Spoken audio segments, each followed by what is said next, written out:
안녕하세요. 저는 하나뿐인 아들과 살아가고 있는 40대 중반의 여자입니다. 항상 사연들을 즐겨 들으며 웃기도 하고 마음이 아파 눈물 짓기도 하고 제 사연 같아서 멍하게 예전의 제 모습을 떠올리기도 한답니다.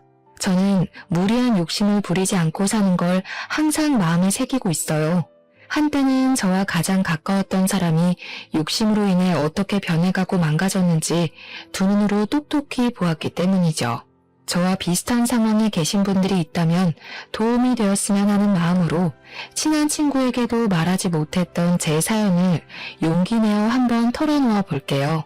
저는 대학 시절에 만난 동갑내기 친구와 10년이라는 긴 연애를 했답니다. 20대 중반 철없을 때의 모습부터 서로 다 지켜보고 서로에 대해서는 많은 부분을 안다고 생각했었죠. 남자친구도 저에게 참 헌신적으로 잘해주었고 이만한 성품과 다정함을 가진 남자는 드물 거라고 늘 생각해왔답니다. 우리 둘 다에게 첫 연애여서 서툰 구석도 참 많았지만 남자친구가 저를 배려하는 모습이 눈에 보였기 때문에 그토록 긴 시간을 연애하며 그 사람만 바라볼 수 있었겠죠. 대학을 졸업하고 제가 먼저 그래도 이름을 알아주는 기업에 취직을 하게 되었고 남자친구는 1년 늦게 취직을 하게 되었어요. 사실 저보다 연봉이 더 낮고 회사 생활도 만족스럽지 않았던지 그만두고 싶다는 말을 자주 하더라고요. 그러다가 회계사 시험 보고 싶다고 조심스럽게 말을 꺼내더라고요. 워낙 어려운 시험이라 준비하는 것만 해도 3, 4년은 잡아야 하고 한 번에 붙는다는 보장도 없으니까 제가 원하면 헤어져도 할 말 없다고 말이죠. 저도 곧 30이 되니까 불안한 마음이 있었지만 남자친구를 믿어보기로 하고 내가 열심히 뒷바라지 해줄 테니 한번 해보라고 허락해줬네요. 그렇게 남자친구는 6년이나 수험생으로 지냈고 저는 직장을 다니며 일주일에 한 번 보는 데이트 비용이며 소소한 선물들에 매달 용돈까지 내주었어요. 매주 엄마가 남자친구를 위해 반찬도 만들어줘서 날라다 주기 바빴고요. 말이 6년이지 남자친구가 시험에 떨어질 때마다 너무 힘들었답니다. 공부에만 전념해야 하는데 나 때문에 집중을 덜해서 자꾸 떨어지는 게 아닐까 하는 생각이 들 때도 있었고 저도 나이가 점점 들어가는데 이렇게 남자친구만 믿고 있어도 되는지 고민도 많이 했었죠. 하지만 남자친구가 더 힘들 걸 알기에 묵묵히 기다려줄 수밖에 없었고 결국 합격을 했을 때 정말 기뻤답니다. 남자친구는 다 제 덕이라면서 이제 취직하면 바로 결혼을 하자고 말하더라고요. 남자친구 부모님도 자주 배웠었는데 제 공이 크다면서 이제 고생 끝이니 결혼해서 행복하라고 덕담을 해주시며 흔쾌히 허락해 주셨죠. 그렇게 일사천리로 양가 부모님의 축복을 받으며 결혼을 했답니다. 신혼 1년 동안은 제 인생에서 가장 행복한 시절이었어요. 남편도 회계사 사무실에 빠르게 취직이 되어 열심히 일을 배우며 기반을 닦았고 예전 회사에 다닐 때보다 월급도 많이 올라 안정적인 생활을 할 수 있었답니다. 남편은 일이 많은지 야근을 하는 날이 늘어났고 저도 출근하느라 힘들었지만 남편을 위해 아침도 꼭 따뜻한 밥과 국을 새로 해서 차려주려고 노력했죠. 남편의 건강을 위해서 저녁에도 퇴근하자마자 장보고 요리해서 무조건 고기가 들어간 팔첩 반상은 늘 준비했어요. 저는 30대 중반의 나이여서 임신이 어려울까봐 걱정을 했었는데 정말 감사하게도 금방 아이를 갖게 되었네요. 시부모님은 제가 복덩이라면서 저를 많이 예뻐해 주셨죠. 몸이 점점 무거워져 오고 남편이 그동안 고생했으니 이제부터 일을 그만두고 편하게 지내라고 말을 해주더라고요. 그렇게 저는 전업주부로 지내게 되었고 태교도 열심히 하면서 행복한 날들만 계속될 줄 알았답니다. 남편이 밤늦게 오는 날이 더욱 잦아지면서 저는 하루 종일 혼자 집에만 있으니 점점 외로워지더라고요. 호르몬 때문인지 감정도 들쑥날쑥한데 집에 돌아온 남편이 반가워서 옆에서 몇 마디 하면 피곤하다고 막 짜증을 내고 자버리는 날이 많아졌죠. 남편이 새로운 회사에 적응하기도 힘들고 일도 힘드니 그럴 수 있겠다고 머리로는 이해를 하지만 너무 서러워서 혼자 화장실에 들어가 몰래 울곤 했답니다. 제가 이해하려고 해도 정도는 점점 심해져서 새벽에 들어오는 날도 생기기 시작했죠. 일을 새벽까지 하는 게 말이 돼? 진짜 사무실에 있다가 오는 거 맞아? 딴 데 있다 오는 거 아니야? 딴 데 어디? 네가 봤어? 너 말 이상하게 한다. 상사한테 깨지고 일하느라 피곤해 죽겠는데 마누라가 돼서 위로는 못할 망정 의심하냐? 솔직히 새벽 4시까지 일하다 왔다는 게 이상하잖아. 그리고 요즘 나한테 너무 소홀한 거 알아? 맨날 짜증만 내고 뱃속에 아기한테 인사나 제대로 해준 적 있니? 야, 애가 나온 것도 아닌데 네 배때기에 대고 중얼중얼 하라는 거야? 그건 또 어디 드라마에 나오디? 피곤해 죽겠는데 집에서 할 일 없이 노니까 별 쓸데없는 얘기를 하고 있어. 나 자기 나가. 저에게 이렇게 소리를 지르며 막말을 하는 게 정말 내가 연애 시절부터 만났던 그 남자가 맞나 싶더라고요. 싸울 때도 큰 소리를 낸 적이 한 번도 없었거든요. 너무 충격을 받아서 그 이후로 저도 남편에게 더 이상 말을 걸지 않았답니다. 그랬더니 저를 달래주기는커녕 투명인간 취급을 하면서 거의 밤늦게 오거나 새벽에 오는 일이 잦아졌죠. 어느 날 천천히 걸어서 집 앞에 마트를 다녀오는데 갑자기 밑이 빠질 것 같이 느껴지며 참기 힘든 통증이 밀려오더라고요. 걸을 수도 없어서 그대로 길바닥에 주저앉았답니다. 그날따라 주위에 지나가는 사람도 없어서 도움을 청하지도 못하고 혼자 식은땀을 흘리며 통증이 좀 가라앉기를 기다렸죠. 친정은 차로 1시간 걸리는 먼 거리에 있었고 시댁은 신혼집과 가까워서 시모가 자주 집에 오곤 했거든요. 저는 얼른 시모에게 전화를 걸었고 바로 달려온 시모와 산부인과로 갈 수 있었답니다. 병원에선 경부의 길이가 너무 짧아졌다며 수술을 바로 하는 게 좋겠다고 하더라고요. 그렇게 저는 수술을 하고 입원을 하게 되었죠. 아기를 위해선 계속 누워 있어야 한다고 하더라고요. 저는 병실에서 힘없이 축 늘어져 있었는데 갑자기 옆에 있던 시모가 짜증을 확 내더라고요. 넌 집에만 있는 애가 왜 경부 길이가 짧아지니? 줄넘기라도 했어? 하마터면 아기가 큰일 날 뻔했잖아. 그렇게 조심성이 없니? 제가 얼마나 조심히 지내는지 어머니가 자주 와보셔서 잘 아시잖아요. 왜 그렇게 서운하게 말씀을 하세요? 얘가 뭘 잘했다고 말대답이야? 우리 손주 잘못됐으면 어쩔 뻔했어. 우리 아들은 매일 힘들게 일하는데 넌 집에서 가만히 있으면서 애 하나 간수하는 게 그렇게 어렵니? 아기는 저 혼자 지키나요?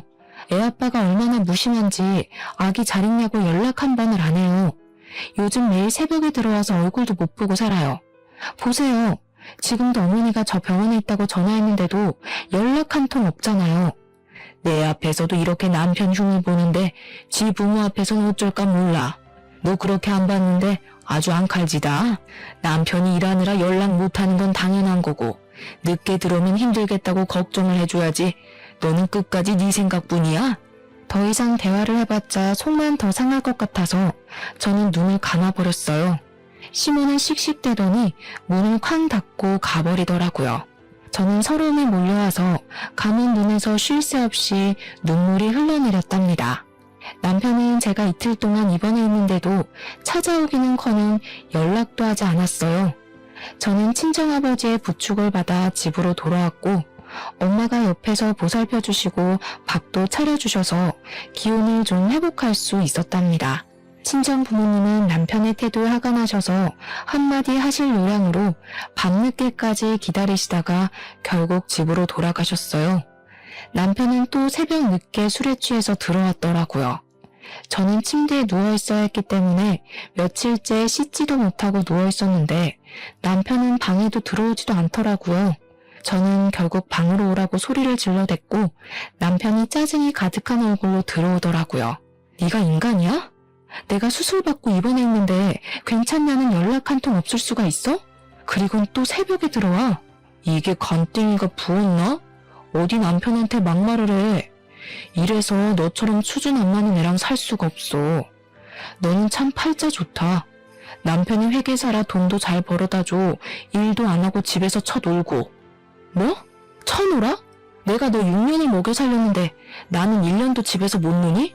거기다 네 애까지 임신했는데 너 툭하면 그 얘기하는데 내가 회계사 된 게 진짜 네 덕인 줄 알아? 내가 공부해서 내가 시험 붙은 거야.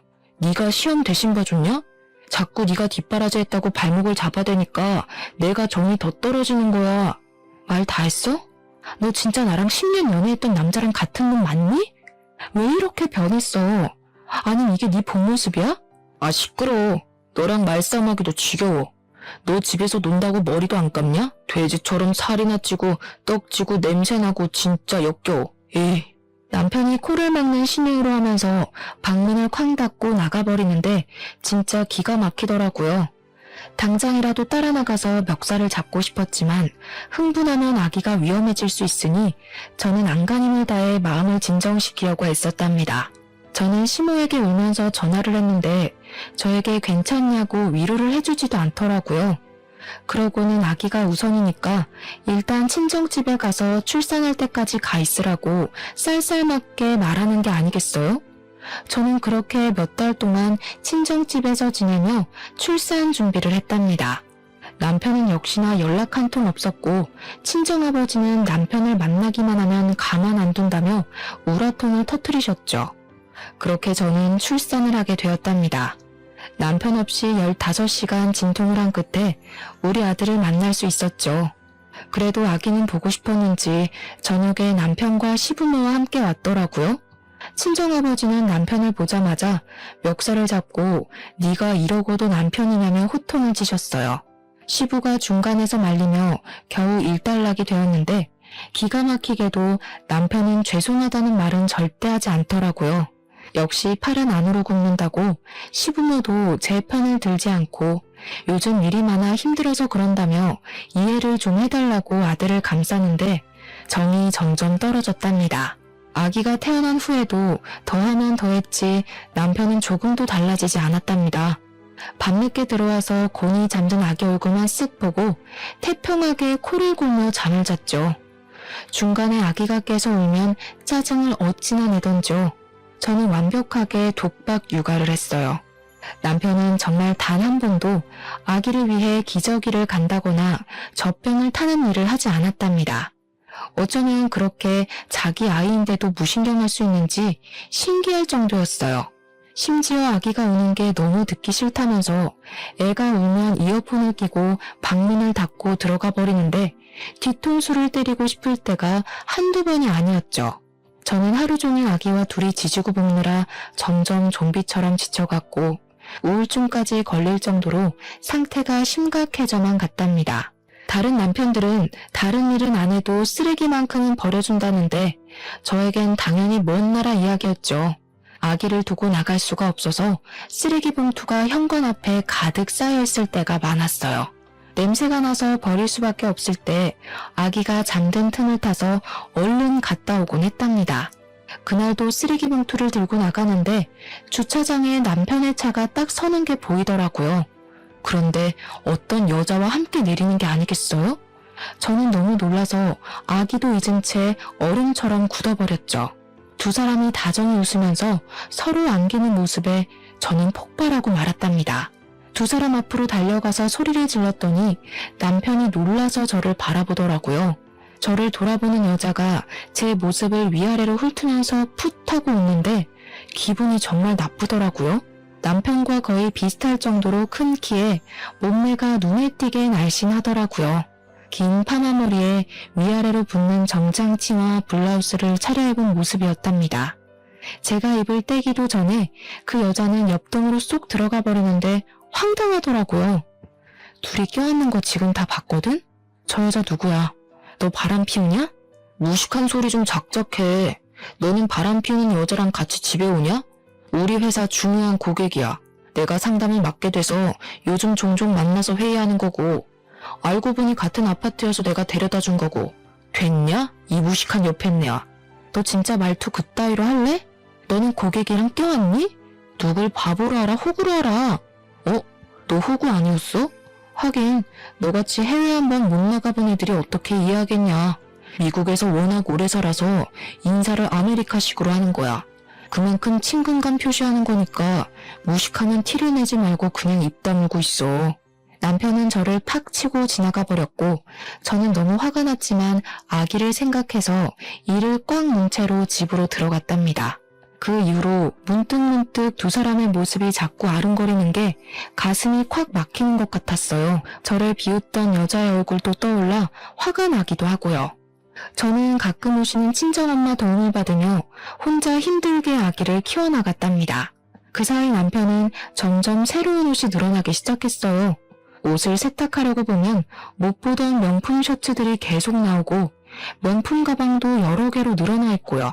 심지어 손목엔 값이 꽤 나가는 명품 시계까지 차고 있더라고요. 어디서 났냐고 물어보면 이렇게 하고 다녀야 더 수준 높은 고객을 만날 수 있는 거라면서 다 사회생활 하는 거니까 신경 끄라고만 대꾸했죠. 남편이 얼마나 잘 꾸미고 다니는지 10년 전에 연애하기 전보다 어려 보이더라고요. 저는 머리도 못 감고 티셔츠는 며칠째 같은 걸 입고 살고 있는데 말이죠. 그렇게 뭘 끊임없이 사다 나르면서도 아기 손수건 한 장 안 사오는데 진짜 학을 댔답니다. 아기가 태어난 후로는 남편은 집에선 밥 안 먹은 지도 오래돼서 저는 혼자 먹을 국만 한 솥 끓여놓고 매일 국에 밥만 말아 먹으며 지냈는데요.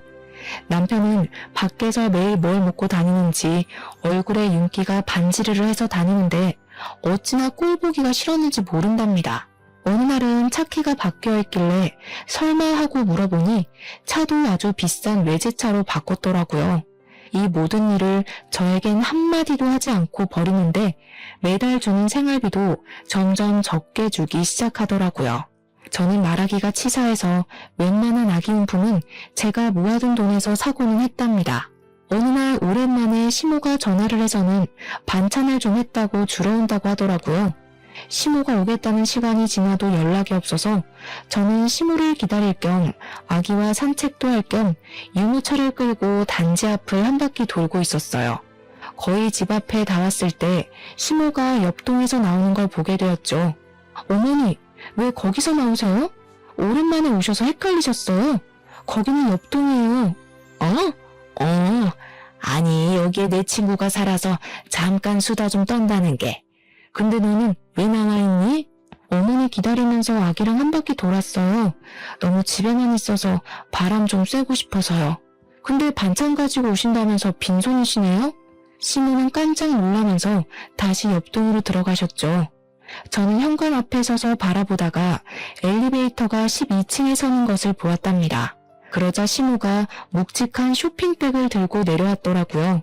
그렇게 집으로 함께 들어온 시모는 집안을 샅샅이 훑기 시작하더라고요. 저는 영문을 몰라 그냥 지켜보고만 있었답니다. 여기 먼지 좀 봐라.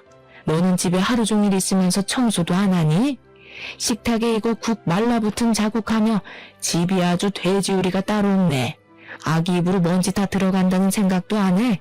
저 혼자 아기 보느라 밥 먹을 시간도 없어요. 잠수정이 심해서 계속 안고 있어야 되고요. 청소할 시간이 어디 있겠어요. 어머니 아들은 집에 새벽에 들어와서 옷만 갈아입고 나가요. 애 얼굴도 안 보고요. 야, 누구네 안 키워봤어? 난 애 둘 키우면서도 농사도 짓고 살림 다 했다. 지금은 빨래도 세탁기가 해줘. 청소도 청소기 돌리면 끝인데 힘들긴 뭐가 힘들어? 애 하나 키우면서 요새는 네 남편은 돈 버느라 하루 종일 뛰어다니는데 돈을 버는 건지 안 버는 건지 생활비도 점점 안 주는데 제가 어떻게 알겠어요? 도대체 밖에서 뭘 하고 다니는 건지 저도 궁금해 죽겠어요. 내 아들 힘들게 일하는데 생활비 적게 준다고 바가지 긁기만 해봐. 그리고 너 옷 꼬락서니까 그게 뭐니? 네 남편이 너 그런 모습 보면 정 떨어질 만하다. 남편이 회계 사면 너도 그 수준에 좀 맞게 하고 다녀야 남편 기가 살 거 아니야. 시모를 오랜만에 만난다고 반가운 마음이 들었던 것도 잠시였네요. 시모는 예전보다 더 쌀쌀맞고 못되게 저를 대하더라고요.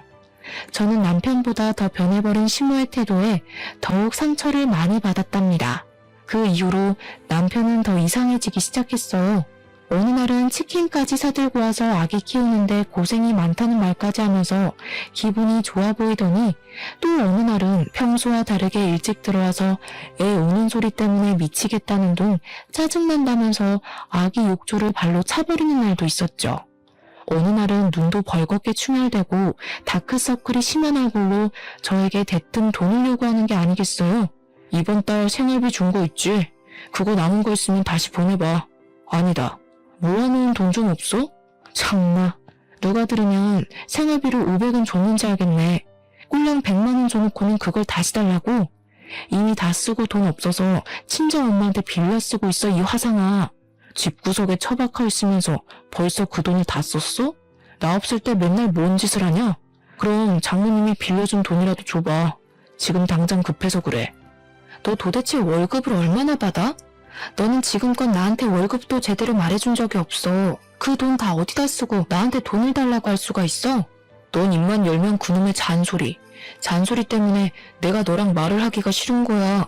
남편이 돈 좀 달라고 하면 급한 일이 있구나 하고 넘겨주면 될 일이지. 재수없어 진짜. 너 진짜 어디 나사가 빠진 것 같아. 너 요즘 진짜 제정신 아니야. 너 정신 차리려면 그런 것 같다. 이제 네 꼴 보기도 싫으니까 어디 혼자 잘 살아봐. 저는 화가 머리끝까지 나서 아기와 함께 친정으로 가버렸답니다. 남편과 마주하는 게 너무 고통스럽고 넌덜머리 났기도 했지만 어디 한번 충격 좀 받아보라는 뜻도 있었는데 몇 주가 지나도 연락 한 통 없더라고요. 남편에게 들은 건지 못 들은 건지 시무 역시 아무 연락도 없는 게 이상했어요. 그러던 중에 은행 업무를 보려면 가져가야 할 게 있어서 남편이 없을 것 같은 오후 시간에 잠깐 집으로 가게 되었답니다. 집에 딱 들어가니 현관 앞에 남편의 신발과 여자 구두가 놓여 있더라고요. 순간 뒷골이 찌릿하게 당겨왔고 본능적으로 남편이 집에 있다는 걸 느낄 수 있었죠. 거실로 가자 빈 와인병과 잔 2개가 놓여 있고 안주로 먹은 듯한 음식 냄새와 술 냄새가 역겹게 나더라고요. 옷들도 거실 바닥에 어지럽게 흩어져 있었죠. 저는 조심스럽게 살짝 열려진 안방 방문을 열어보았답니다. 남편과 어떤 여자가 침대에서 자고 있더라고요. 저는 쇠망치로 머리를 세게 내려치는 것 같은 충격을 받아 억소리가 저절로 나왔답니다. 얼른 손으로 입을 꾹 눌렀어요. 이미 예전부터 심증이 있었던 상태였기에 증거를 잡아야 한다는 생각이 빠르게 스쳤답니다. 저는 곧바로 핸드폰으로 비디오를 찍었죠.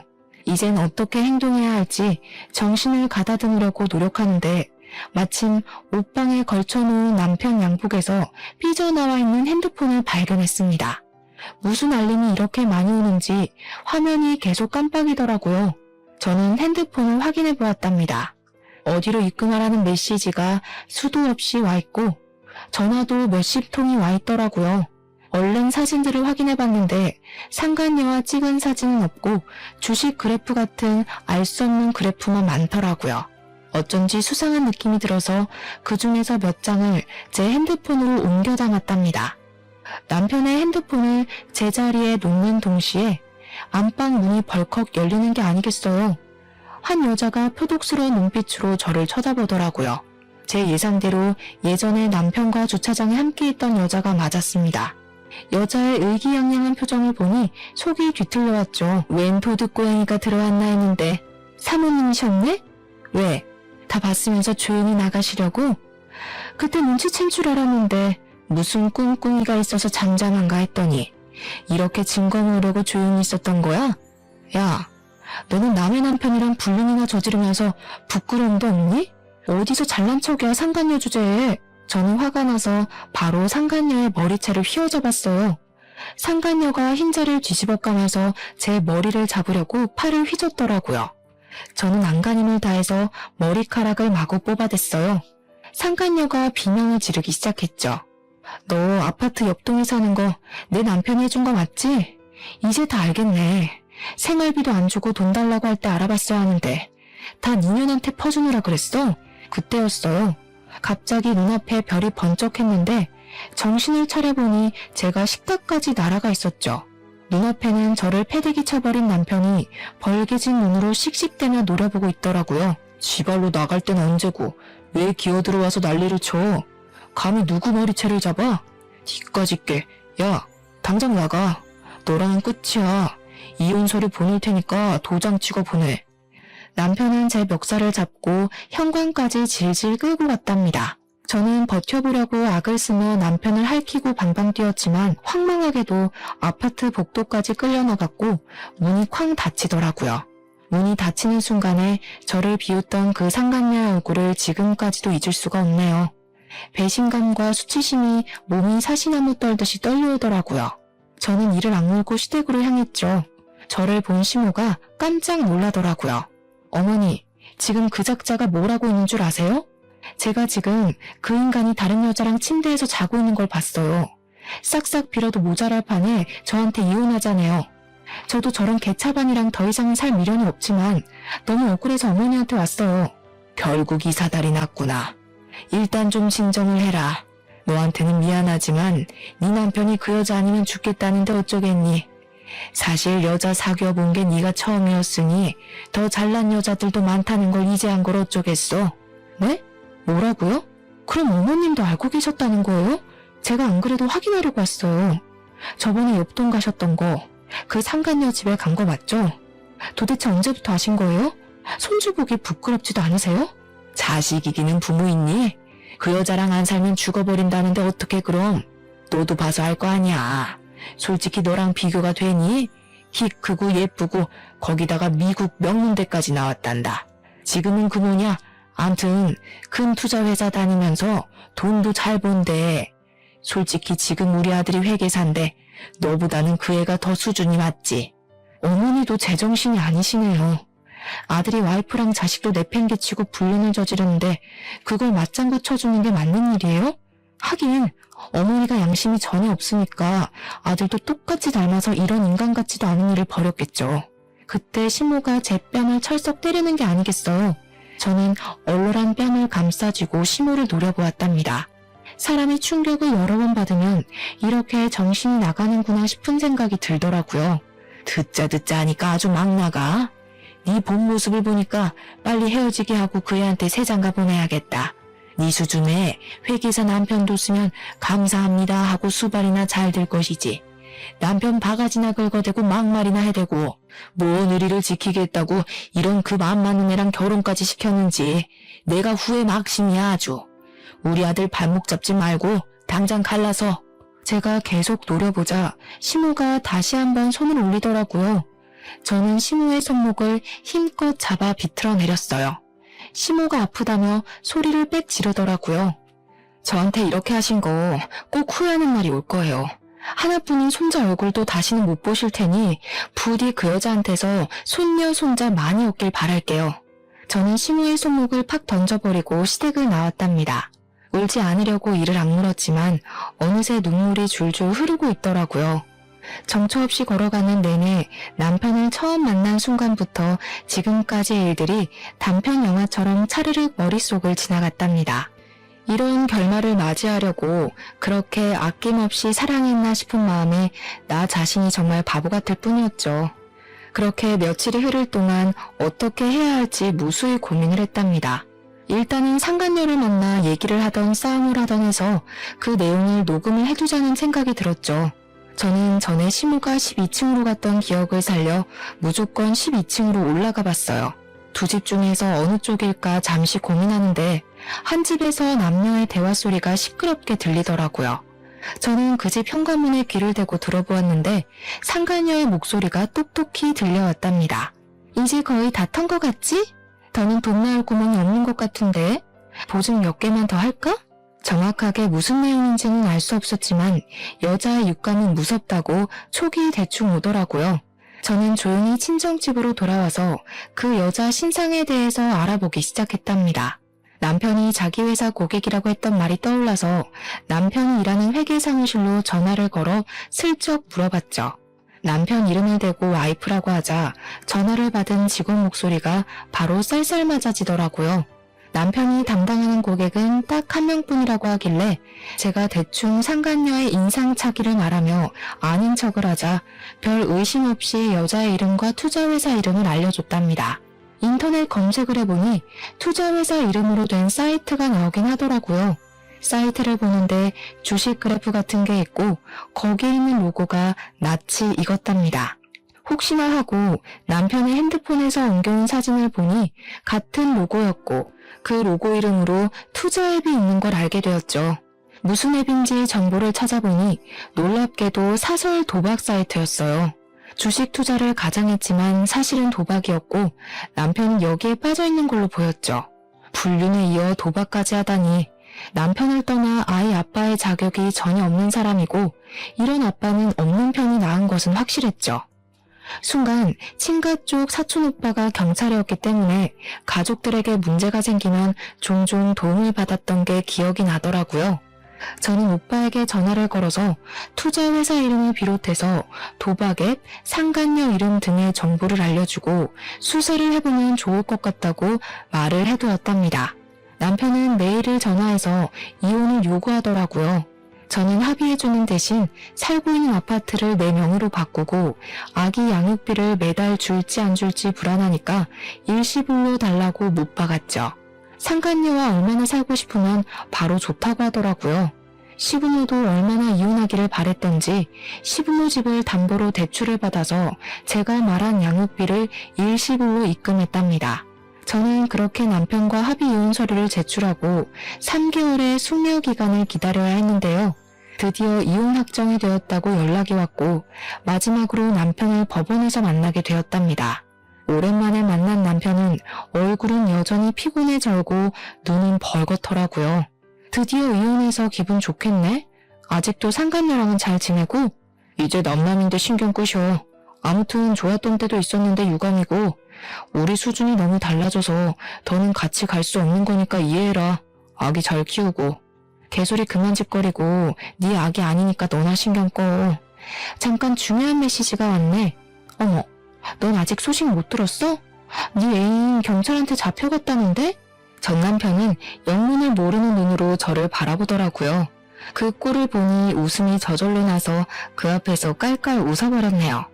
전 남편은 저를 미친 사람 보듯 하다가 계속 상간녀에게 전화를 걸더라고요.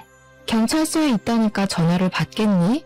너처럼 무식한 게 회계사라고 꼴값 할 때부터 알아봤지. 네 사무실에서 너 꼴통으로 유명하다며? 이런 걸 남편이라고 산 내가 불쌍하다. 그 여자 걱정하지 말고 그 여자한테 맡긴 네 돈이나 걱정해. 그 여자가 돈 불려준다고 돈 가져갔지? 그걸 이거 어떻게 알아? 내 돈 걱정하라니 그게 무슨 말이야. 네가 한다는 그 투자 앱이 도박 사이트랑 똑같다는 거 눈치도 못 챘냐? 그게 진짜 투자면 넌 왜 밤새 가면서 홀짝 도박을 하고 있는데? 그 여자가 도박업체 운영하는 대단하신 분이란다. 너처럼 갓 전문직 돼서 정신 못 차리는 바보들한테 상담한다고 접근해서 투자 권유하는 척하면서 도박판으로 끌어들이는 거란다. 너 개털 됐어. 어떡하니? 이 거지 같은 게 무슨 말도 안 되는 소리를 하고 있어. 그런 말도 안 되는 얘기 짓거리면서 그렇게 나를 붙잡고 싶냐? 내가 투자한 돈이 자그마치 5억이야. 어제만 해도 내가 10억으로 불어난 걸 확인했는데 재수없게 그딴 소리를 해? 전 남편은 얼굴이 백지장처럼 하얘져서 저한테 바락바락 악을 쓰더라고요. 저는 전 남편을 비웃으며 차근차근 말을 이어나갔죠. 그 10억이 은행에 들어있는 거 아니잖아. 네 애인 투자 회사에서 보여주는 잔고잖아. 그 정도 조작은 나도 하겠다. 아 맞다. 네가 내준 아파트 보증금도 이미 다 털어먹었단다. 남편은 손을 부들부들 떨면서 털썩 주저앉아 버리더라고요. 아, 그리고 회사에서 연락 안 왔어? 너 계약 해지됐을 텐데. 여러모로 잘 해결해봐. 저는 입을 벌리고 멍하게 앉아있는 남편을 미련 없이 등지고 돌아섰답니다. 상간녀가 남편이 이혼을 한다는 걸 알고 그 전에 아파트 보증금까지 정리해서 아파트를 나가려고 할 때 경찰이 급습해서 체포를 하게 된 것이었는데요. 제가 상간녀의 거주지를 이미 경찰에게 알려줬기 때문에 쉽게 잡을 수 있었던 거였죠. 거기다 이미 3개월 전부터 제가 준 정보를 바탕으로 수사를 시작했기에 그 도박 사이트에서 피해를 입은 수많은 피해자들을 찾을 수 있었고 증거도 넘쳐났다고 하더라고요. 경찰인 사촌오빠 말로는 상간녀가 이미 사기 혐의로 전과가 있는 데다가 이번엔 규모가 큰 도박과 사기 혐의로 체포된 거라 형량이 높을 거라고 기팀해 주었답니다. 사실 저는 이혼 확정 받을 날만을 기다리고 있었거든요. 법원에 가는 날이 정해지자 그 전날에 전 남편의 회사 대표에서 전 남편이 고객과 사적으로 관계를 맺고 도박까지 했다는 증거들을 메일로 보냈답니다. 처음에 고용계약서를 작성할 때 도박을 비롯한 위법 행위를 할 경우에는 계약 해지된다는 내용이 있다는 걸 알고 있었거든요. 제 생각대로 며칠 후에 남편이 회사에서 잘렸다는 소식을 들을 수 있었답니다. 저는 아기와 친정집에서 친정 부모님과 함께 지내면서 점차 안정을 찾아갔죠. 정신없이 육아를 하느라 어느새 1년이 훌쩍 지나가 버렸는데요. 어느 날 저녁에 일을 보고 친정집 아파트로 돌아오는데 현관 앞에서 쪼그리고 있는 사람 모습이 보이더라고요. 술에 취한 사람인 것 같아 슬쩍 피해서 집에 들어가려는데 얼굴을 보니 전 남편인 거예요. 1년 사이에 완전히 다른 사람이 되어 있었는데 옷도 안 빨아입었는지 더럽고 행색이 초라하더라고요. 술을 먹었는지 야윈 얼굴이 보기 싫게 벌개져 있었답니다. 그동안 잘 지냈지? 내가 우리 아기 볼 면목이 없어서 맨날 이 앞에서만 기웃거리다가 오늘 용기 내서 찾아왔다. 우리 아들 얼굴 한 번만 보면 안 될까? 누가 네 아들이야?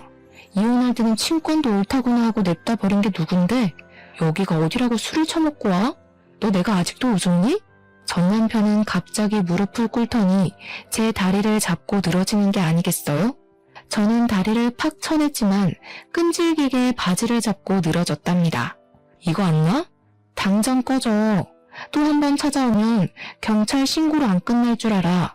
이거 놓으라고. 내가 그년한테 홀려서 미쳤었나 봐. 나 돈도 다 잃고 업계 소문 다 나서 취직도 안 돼. 우리 부모님도 나 때문에 사고 당하셔서 병원비 되느라 아파트도 날렸어. 나 살려줄 사람은 너밖에 없어. 나 한 번만 용서해주라. 우리 다시 합쳐서 아기랑 행복하게 살자. 우리 아들 아빠 없는 애로 키울 셈이야. 들어보니 전 남편은 상간녀가 사기를 쳤고 결국 감옥에 갔다는 걸 믿을 수가 없어서 사방팔방으로 알아봤다고 해요. 10억이 들었다는 장고 역시 거짓이었고 심지어 상간녀가 체포되기 며칠 전에는 상간녀의 소개로 대부업체에서까지 억대의 돈을 빌려 그대로 그 여자 손에 넘겨주었답니다. 거의 7억이나 되는 돈을 날린 셈이더라고요.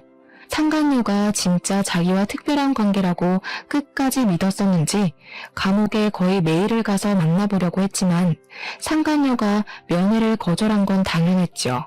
전 남편 말고도 피해자가 줄줄이 나왔지만 이미 상간녀는 돈을 다 빼돌리고 감옥에 간 거라 돈을 돌려받긴 힘들었답니다. 거기다 전 남편은 직장까지 잘려서 돈 나올 구멍이 없자 매일 술을 먹었는데 어느 날은 술 먹고 길바닥에서 자다가 조폭한테 잘못 걸려서 심하게 폭행을 당하게 되었다고 해요. 경찰에 연락을 받고 시부모가 급하게 경찰서에 오다가 교통사고가 났고 시모가 크게 다쳐서 지금까지도 의식이 없다더군요. 우리 다시 합치자. 네가 나 도와주면 나 금방 일어설 수 있어. 우리 부모님도 너랑 손주가 너무 보고 싶으시대. 우리 아들이랑 같이 병원에 한번 가주면 안 될까? 전 남편이 짓거리는 소리를 듣고 있으니 화가 점점 머리 끝까지 올라왔습니다. 저는 제 다리를 끌어안고 있는 전 남편을 세게 밀쳐버리고 집 안으로 들어갔어요. 부모님이 시끄러운 소리를 들으셨는지 현관 앞에 서 계시더라고요. 저는 엄마에게 얼른 아기랑 방으로 들어가라고 하고는 걸레 빠는 양동이에 변기물을 냅다 퍼다 담았답니다. 그걸 보신 아버지가 어느새 얼음을 양동이에 쏟아 부으시더라고요. 제가 문을 벌컥 열자 고개를 푹 숙이고 있던 전 남편이 재빨리 고개를 들더라고요. 그 눈에 일말의 희망이 반짝하는 걸 보니 아주 꼴사나웠죠. 저는 냅다 양동이 물을 전 남편에게 들이부었답니다. 내가 인생에서 제일 후회하는 일이 뭐 같지도 않은 너 뒷바라지하고 밥상 차려바친 거야. 뭐? 우리 아들? 기저귀 갈아주는 건 바라지도 않았다. 네가 여자한테 미쳐서 아들 얼굴 제대로 본 적이나 있냐? 한 번 안아본 적도 없는 게 어디서 우리 아들이래?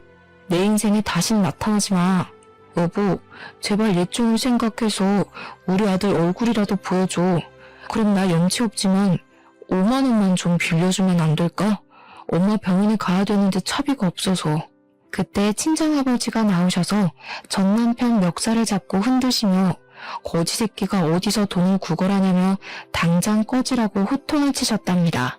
아버지가 전 남편을 아파트 출입구까지 질질 끌고 와서 패대기를 치셨고, 저는 창문을 통해서 전 남편이 땅바닥에 구르는 모습을 지켜봤죠. 어이없는 건 그 후로도 몇 번을 더 찾아왔다는 건데요. 저는 일절 상대하지 않고 친정아버지가 해결해 주시고, 한 번은 경찰 사촌오빠까지 와서 전 남편에게 호통을 치셨어요. 그 후로는 무서웠는지 더는 찾아오지 않았답니다. 마지막까지 정말 비겁하고 찌질한 인간이라는 걸 확인시켜 주더라고요. 그렇게 저의 청춘을 다 바쳤던 전 남편과의 인연은 안 좋게 끝났지만, 그렇다고 제가 살아온 인생을 다 부정하고 후회하지는 않는답니다. 그 과정에서 제 보물인 저의 아들을 얻을 수 있었으니까요. 저는 아이가 어린이집에 다닐 수 있게 되어 본격적으로 취직 준비를 하기 시작했어요. 언제까지나 친정 부모님에게 기댈 수는 없으니까 말이죠. 아이와 둘이 독립하여 살기 위해 안정적인 일을 구할 수 있는 자격증도 땄답니다. 덕분에 저는 집에서 가까운 회사에 취직을 할 수 있었고, 지금은 전셋집을 얻어 아이와 씩씩하게 살아가고 있죠. 인생을 살면서 언제나 좋은 일만 있을 수도 없고 나쁜 일만 계속되지도 않는 것 같아요. 그저 매일 주어진 하루에 감사하며 충실하게 살아가려고 한답니다. 일을 힘들게 하고 돌아와서도 아이와 장난치고 꼭 안고 잠들면 모든 근심이 사라지는 것 같아요. 사연을 들으시는 분들 중에서 지금 벅차고 힘든 상황에 계시더라도 곧 지나갈 테니 조금만 더 힘내시라는 말을 전하고 싶네요. 들어주셔서 감사합니다.